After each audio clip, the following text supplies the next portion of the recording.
আমরা চলে এসেছি ফিন্স ক্লাবে। তো এটা সম্বন্ধে অনেক কিছু শুনেছি, অনেক এক্সাইটেড আমরা সবাই। এই ফিন্স ক্লাব হলো ওয়ার্ল্ড বেস্ট বিচ ক্লাব। তো যা শুনেছি সেটা কি আদৌ সত্যি কিনা আমরা ভেতরে ঢুকবো, এবার দেখতে পাবো।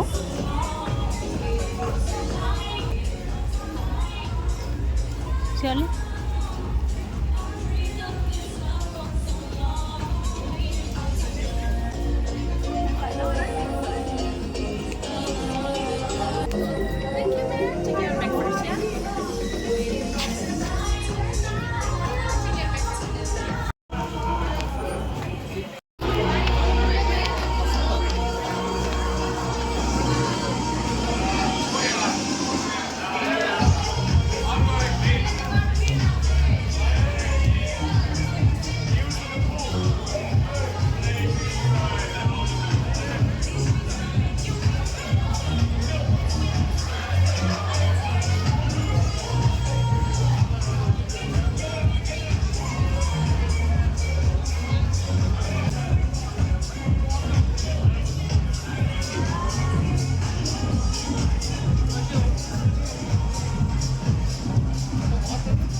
ভেতরের অ্যাম্বিয়েন্সটা কেমন আশা করি তোমাদের আলাদা করে কিছু বলার দরকার নেই, পুরো ভিডিওটা দেখলে তোমরা আশা করি বুঝতে পেরে যাবে সবাই কত মজা করে এখানে, আলাদাই একটা জগৎ বলতে পারো। এবং আমরাও প্রচুর মজা করেছি আর অনেক কিছু খাওয়া দাওয়াও করেছি ভেতরে।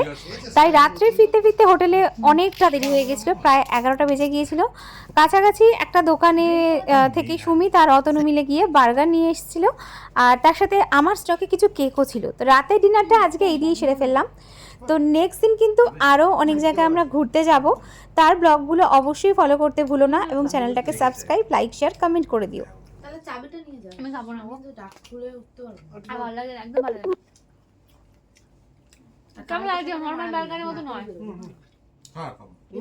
নর্মাল বার্গারের মতো নয়, কি একটা বিচ্ছিরি লাগছে আমার ভেতরেরটা, কেমন কাঁচা কাঁচা মাংস লাগছে। না, চিকেন চিজ বার্গার গন্ধ লাগে না, এটা কাঁচা গন্ধ লাগছে না।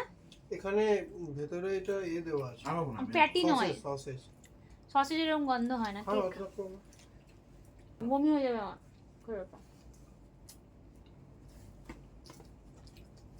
নুডলস পেলি না ওরা কোথা? পেলাম কিন্তু ইচ্ছা করলো না। ওটা বার্গার থেকে এটা বেটার আমি দেখলাম। কিন্তু খুব ভালো লাগলো না, ওটা ঘি একটা গন্ধ লাগলো। ও মাস্টার বার্গারটা চিকেনটা তো কাঁচা কাঁচা কাঁচা নিতে আমরা ইচ্ছুক নেই।